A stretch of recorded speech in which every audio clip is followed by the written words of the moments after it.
Jadi lagi rame BBCA mau diambil pemerintah. Kita akan bahas kok bisa isu ini muncul, kemudian kita akan bahas juga jawaban dari BCA setelah ditanya bursa tentang kasus ini. Dan ketiga, jelas kita bahas dari sisi teknikalnya lah ya. Jadi jangan di skip, tonton sampai selesai.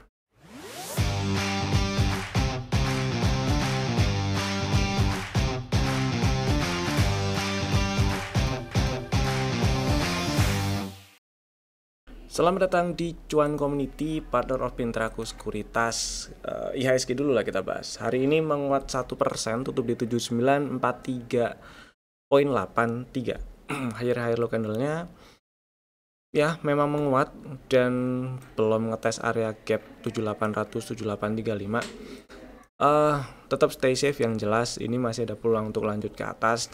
Skenario-nya selama dia nggak ke bawah 7854 ya, dengan hari ini tutup menguat 1%, berarti ada harapan atau ada kemungkinan yang lebih besar IHSG besok ke atas lagi. Tapi skenario yang lebih dekat kemungkinannya adalah dia sideways di range 7854 sampai 8017 atau sekalian aja breakout 8000 gitu ya. Semoga sih gitu. Kalau udah breakout naik ke atas 8017, maka pullback terakhirnya jadi nggak di 7448 lagi, tapi di 7854. Itulah, tetap stay safe buat yang lagi trading. Tetap ada saham-saham yang enak di tradingin, apalagi kalau marketnya lagi enak gitu ya. Jadi strategi jualnya jangan lupa diterapkan buat yang lagi trading ya. Stop loss, trailing stop, dan take profitnya diterapkan. Sekarang kita bahas saham yang udah kasih cuan dulu lah. Happy cuan dulu kita. Ada beberapa saham yang mau saya bahas yang udah kasih cuan hari ini. Yang pertama ada BSDE. BSDE tadi pagi waktu live trade pagi di Instagram. Jadi kalau kalian mau ikut live di Instagramnya, link Instagram kami ada di deskripsi di bawah ya. Follow dulu aja biar ada notif kalau live-nya udah dimulai. Tadi waktu pagi-pagi itu di spill belinya di 935 930 dah, seingat saya ya. Seingat saya di situ dah belinya 935 930 belinya situ. Kemudian targetnya karena setelah itu lihat di daily ini ada break structure ya, dengan hari ini tutup di atas 925, bagus. Ada peluang dia nyamperin target TP2 di 1025, sorry. Jadi ini tadi targetingnya di 1000, belum disamperin sih, hanya cuma 995, tapi ya oke lah. Dari 930 ke 990 udah lumayan lah ya. Happy cuan buat yang fast trade udah jualan, happy cuan buat yang masih hold, pasang trailing stopnya seenggak-enggaknya jangan terlalu bawah lah, di ya 960 gitu oke lah, kalau mau pasang trailing stop gitu ya. Happy cuan si BSDE. Kemudian berikutnya ada SMRA yang juga naik tadi di spill itu waktu pagi tadi di sekitar 460-an seingat saya. Hari ini kok 460 sih, 400 ya, 450 lah, 450 ya, seingat saya di 450-an lah. Kemudian hari ini tutup di 468, lumayan lah, ada cuan. Mudah-mudahan masih bisa lanjut ke 500. Jadi buat yang udah jualan happy cuan gitu ya. Berikutnya PRMS yang tadi pagi juga di spill waktu live Instagram. Waktu tadi di spill itu harganya masih di sekitar 460 dan hari ini berhasil tutup di 480, lumayan lah, ada 20 perak ya. Mudah-mudahan bisa lanjut ke atas 500, tapi ya tadi karena buat fast trade dulu, setidaknya 470 jualan juga udah lumayan buat fast trade. Happy cuan PRMS nya juga, dan udah 3 dulu aja yang dibahas. Happy cuannya. Kemudian kita ganti ke stok IDS kemarin tuh ada 3. Yang pertama BRPT. Si BRPT kemarin strateginya yang beli di 2230, udah dapat barang harusnya, dan hari ini naik 5,4% dari penutupan kemarin. Floating profit ya, bullish engulfing, mudah-mudahan lancar setidaknya ke 24 2,90 atau 2,5 dulu lah. Mudah-mudahan juga bisa lanjut lancar ke 2,600-an. Hati-hati kalau udah nyampe ke 2,500-an, 2,490, 2,500-an ya. Itu sih, selama nggak ke bawah 2080 sih sebenarnya aman. Kalau mau diamankan lagi atau amankan posisi lagi, pasang trailing stopnya itu boleh di ya 2.300 gitu, nggak apa-apa lah gitu ya. Kemudian berikutnya ada Inco yang belum dapat barang karena strategi kemarin ngantri di 3650, stop loss di bawah 3450 dan targetnya 4600. Jadi saya pilih ngantri dulu di 4650 sih kalau Inco-nya. Mudah-mudahan disamperin. Terus berikutnya ada UNVR. Nah, ini udah dapat barang nih. Strateginya kemarin ngantri di 1800. Tadi udah disamperin karena low hari ini sempat turun ke 1785 dan tutup di 1805 hari ini. Hold dulu nggak apa-apa, selama nggak ke bawah 1735 masih aman. Semoga lancar ke 2000 dalam waktu dekat ke depan. Kemudian sekarang kita bahas BCA. Jadi ceritanya isunya itu si BCA mau diambil alih pemerintah gitu ya. Kenapa muncul isu ini? Setelah muncul keterbukaan informasi dari BCA, akar masalahnya tuh di sini nih. Ada dua poin sebenarnya. Yang pertama, dianggap dulu waktu tahun 2002 lah ya, waktu BCA diambil lewat lelang ya, dibeli oleh grup Jarum, dianggap terlalu murah. Itu yang pertama. Yang kedua, BCA dianggap masih punya utang ke negara sebesar 60 triliun rupiah yang diansur sebesar 7 triliun setiap tahunnya. Ini akar masalahnya, kenapa kok tiba-tiba muncul isu ya udah diambil pemerintah gitu ya, padahal kacau tuh yang bener aja. Nah, dari keterbukaan informasi yang dikeluarkan oleh BCA jawab nih. Pertama, dari harga yang dianggap kemurahan, dari harga yang dibeli oleh harga yang deal oleh si Jarum waktu lelang tahun 2002 itu dianggap kemurahan sebesar nominal sebesar 5 triliun ya, dianggap itu kemurahan karena dinilai si aset BCA itu sebesar 117 triliun. Ini menurut BCA nggak benar karena ya ini kalian bisa baca sendiri sih. Yang mau saya bahas di sini bukan dari keterbukaan informasinya di sini, tapi yang mau saya bahas itu akan menguatkan keterbukaan informasi ini. Kalau sebenarnya ya si BCA-nya harusnya nggak kenapa-napa. Yang benar aja, ini proses udah kelar loh, ini proses hukum udah kelar, lelang udah kelar, lama lagi diungkit-ungkit harganya kemurahan. Padahal kalau kita lihat cari aja datanya, banyak kok di internet. Harga rata-rata berdasarkan harga rata-rata ini BCA juga ngejelasin ya, berdasarkan harga rata-rata bla bla bla dan segala macam di tahun 2002 itu lelangnya kan kejadiannya di tahun 2002 di sekitaran Maret April ya, sekitar itulah 2002. Kalau misalnya saya ada salah ngomong perlu dikoreksi, tulis di kolom komen. Si Jarum itu masuk lewat Farallon. Itu yang pertama. Jadi yang pertama ada beberapa pihak yang ikut lelang, salah satunya grup Jarum itu lewat Farallon.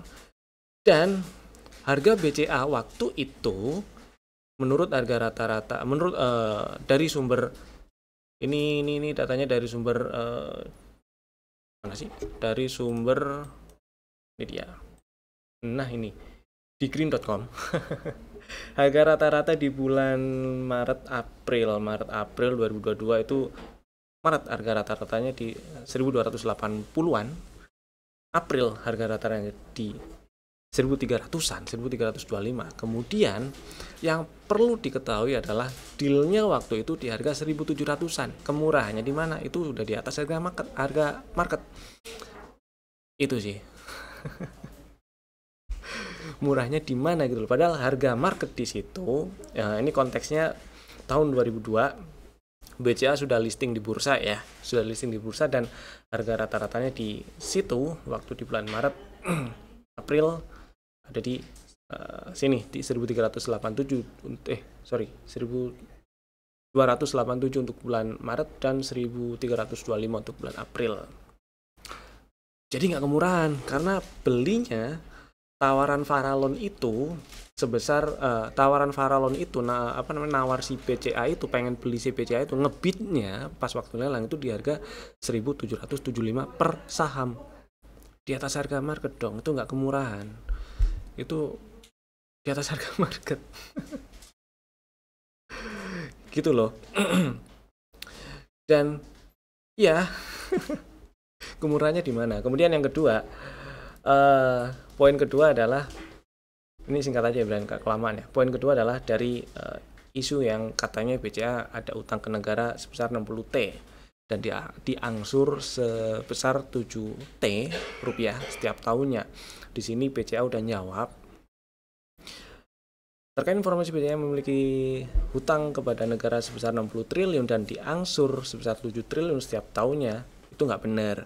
Karena di neraca BCA kecatat punya aset obligasi pemerintah senilai 60T dan udah lunas dari 2009. Yang lebih parah lagi, ini saya jadi keinget kasus Tom Lembong kalau kayak gini sih ya. Kenapa? Karena ya karena ini prosesnya udah kelar kapan tahu, kemarin dulu gitu kan. Diungkit lagi sekarang. Kecuali proses hukumnya emang mengatakan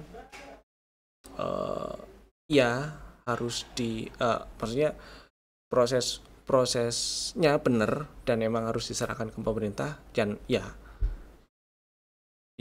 nggak apa-apa. Lanjutin aja gitu loh. Tapi ini ujug-ujug muncul isu yang menggemparkan dan ternyata oleh BCA udah dijawab itu nggak benar. Itulah, biar nggak kepanjangan. Ya baca sendiri lebih lengkap jawaban di atas keterbukaan informasi di BCA ya. Kemudian kalau dari sisi technical BCA harganya masih di 8,5 sekarang, 8525 hari ini tutupan, menguat 0,3% dibandingkan penutupan kemarin. Tadi pagi memang buka gap down. Tapi ini masih oke sih ya, selama nggak turun tutup di bawah 7275 masih tanda kutip relatif aman kalau dari sisi teknikal. Yang perlu diwaspadai ketika BCA-nya ngedrop sampai tutup di bawah 7275 itu hati-hati. Karena peluang untuk lanjut ke bawah lagi tuh jadi lebih besar. Kalau kayak gini malah peluang untuk ke atasnya jadi masih cukup besar sih. Mudah-mudahan nyampe ke 9,5 9 ribuan gitu ya. 9,5 lah, 9.700 mudah-mudahan disamperin lagi. Kurang lebih kayak gitulah. Ya, sekarang kita bahas saham yang di request di kolom komen. Saham pertama yang di request ada DKFT. Turun ARB hari ini. ARB volumenya lumayan lagi. Bukan kemarin, tapi tadi pagi sempat dibahas, hati-hati kalau ke bawah 735 tuh waktunya TP-TP dulu ya, buat yang punya barang dan floating profit terutama. Dan ini jadi ada dominant break, dan buat yang punya barang nggak ada salahnya cari titik exit, entah itu mau sell on strength atau besok langsung sikat jualan di kiri selama masih cuan mah monggo aja. Buat yang baru mau beli ini saya akan pilih lihat dulu ketika dia udah nyampe area 660-an paling nggak, atau 670 paling nggak lah, 660 sih, mudah-mudahan nyampe 660 kalau turun. Dan dari strukturnya pertama ya harusnya dari strukturnya pullback terakhir ini di 585, jadi selama dia nggak ke bawah 585 ya masih ada peluang untuk ke atas lagi, tapi saya nggak yakin dia membalnya bisa dalam waktu dekat nge-breakout 900 lagi ya. Jadi skenario yang mungkin ya paling bikin range sideways, range-nya mengecil kayak gitu. Tapi yang jelas area yang bisa diincer kalau beli 660, atau di bawahnya ini ada order block di sini nih di sekitar 620-an, 625 paling gitu. Karena kalau kita lihat dari setup dominant break yang muncul, dominant breaknya dominant break sell lagi. Itu target TP1 nya ada di 560 malah. Kalau ke situ mending tunggu agak bawah lagi sekalian. Mudah-mudahan nggak ke 560. Itu sih intinya buat yang punya barang terutama, karena sebelumnya ini naik lumayan kenceng. Jangan lupa exit, cari titik exit ya. Next ada BES menarik sih. Setup ada di bulan April, kemudian dia naik udah nyamperin target TP1 di 105. Hari ini menguat 5,8%, bikin high baru kalau kita lihat perjalanan harga dari April sampai sekarang, kemudian atau dari beberapa pekan terakhir dia bikin high baru, nembus high bulan Juli. Ada peluang yang cukup besar untuk lanjut ke target TP2 di 124. Tapi hati-hati kalau ternyata turunnya sampai ke bawah 99. Jauh sih. Jadi yang perlu dipantau sebelum level 99 adalah ya 103, 100 gitu ya. Angkanya sih pullback terakhirnya di 99 ya. Mau ngomong gimana juga situ pullback terakhirnya. Jadi mudah-mudahan nggak ke bawah situ dan mudah-mudahan lancar ke 124. Kalau baru mau beli, coba area yang bisa ditungguin yang menarik tuh di 108, kemudian di 106. Mudah-mudahan sih, saya ngarepnya nyamperin 106 sih, supaya nggak terlalu gede aja stop lossnya. Gitu. Next ada TB. Sideways, beberapa pekan belakangan ini sideways di range 1000 sampai 1320. Terus ya ini kalau kita lihat setup yang kebentuk di bulan Maret, target full cycle ada di 1420 tuh, belum disamperin. Mudah-mudahan disamperin. Selama nggak ke bawah 1000 lagi, pullback terakhir di 1000 ya. Selama nggak ke bawah ke 1000 lagi, masih ada peluang yang cukup besar untuk ke atas sono ke 1420. Hati-hati di 1000-nya aja. Gitu sih. Buat yang belum punya barang pengen beli ya, idealnya cari area beli yang deket-deket dengan 1000 biar stop lossnya nggak terlalu jauh gitu. Next ada Demas hijau, tapi 1-2 bulan terakhir ini anggap aja sideways ya. Sideways kalau kita lihat setup ya udah nyampe target full cycle, bahkan nggak pakai jemput level pre-entry dan entry-nya nyampe target full cycle sebelum dividen ya, sebelum tanggal kum dividen, sebelum RUPS malah ini ngegas. Nah setelah nyentuh level pre-entry di 134, dia naik nyamperin target TP1 di 148, kemudian kempes lagi. Kalau cuman lihat dari setup ini aja ya, selama nggak ke bawah 127 ini masih bisa dipakai setupnya. Mudah-mudahan masih bisa ke atas lagi, cuman hati-hati perlu dipantau sekarang berarti di level 133. Saya sih ngarepnya dia turun ngetes 130 ya, karena ini area belum dites nih, paling enggak 132 itulah belum dites. Ya, selama nggak ke bawah 127 tutupannya masih relatif aman. Di time frame yang lebih gede, posisi harganya ada di relatif bawah memang. Mudah-mudahan bisa membal, bisa naik lagi. Jadi buat yang lagi minat incer Demas atau mungkin udah punya barang, stop lossnya saya rasa nggak perlu di 133 sini dah. 136, 135 situ dulu aja. Kalau kena stop loss baru incer 134 dan 130 buat beli lagi. Gitu, emang nggak terlalu jauh, atau mau layering gitu tinggal atur money management selama itu masih masuk ya. Masih bisa diterima ya silahkan. Mudah-mudahan bisa ke 160 lagi, target TP2 di 160 tuh, 161. Next ada TPMA. Nah ini TPMA juga 1 bulan terakhir lah ya sideways, range-nya di sini nih 550 sampai 625. Setup sih ada. Setelah muncul setup nyamperin area beli, terus ngegas ke target TP2, ada rejection. Sekarang anteng di sini nih. Anteng nyamperin level pullback lagi. Nah, kalau misalnya lagi ada barang, pantau 550 ke bawah, itu nggak enak sih rasanya. Kalau ke bawah 550 lagi nih nggak enak nih. Ya, gitulah. level yang dipantau 550. Selama nggak ke bawah 550, mudah-mudahan ini bisa ke 630-an lagi, paling nggak 635. Target TP1 kan di situ ya, belum disamperin lagi sih, mudah-mudahan bisa nyamperin lagi. Hati-hati kalau ke bawah 550. Berikutnya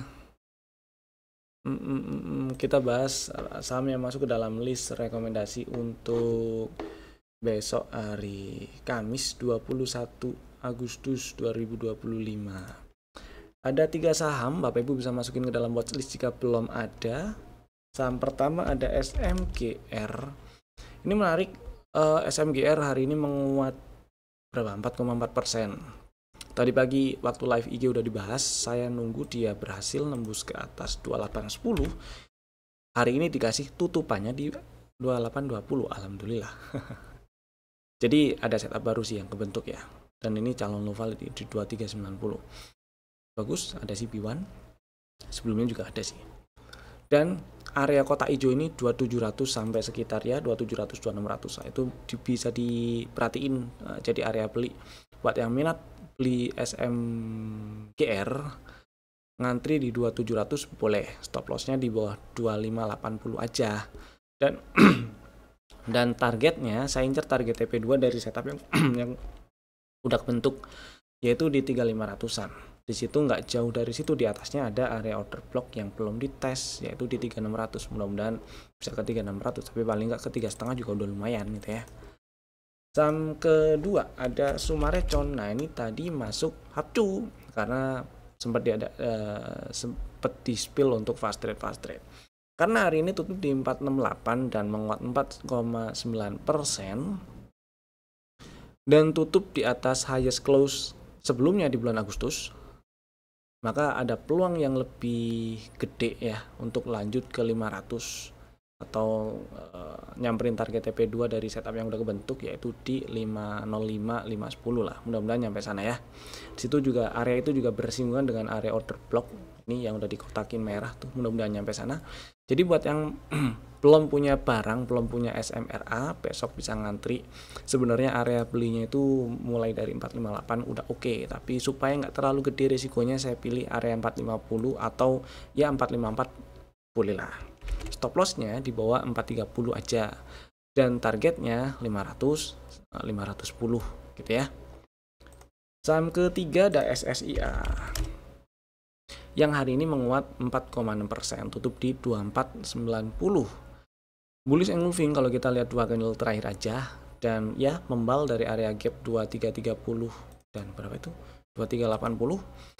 Rebound merespon area gap ini sebagai support, ada peluang dia lanjut rebound, lanjut menguat menuju 2600-an, 2600, 2640. Jadi karena ada peluang upside dan ada sinyal yang cukup bagus hari ini, jadi strateginya buat yang minat beli SSI ngantri aja dulu di 2440 biar nggak terlalu gede risikonya, karena stop loss di bawah 2330. Targetnya 2600 2640 ya, itu juga biar rasionya masih cukup oke.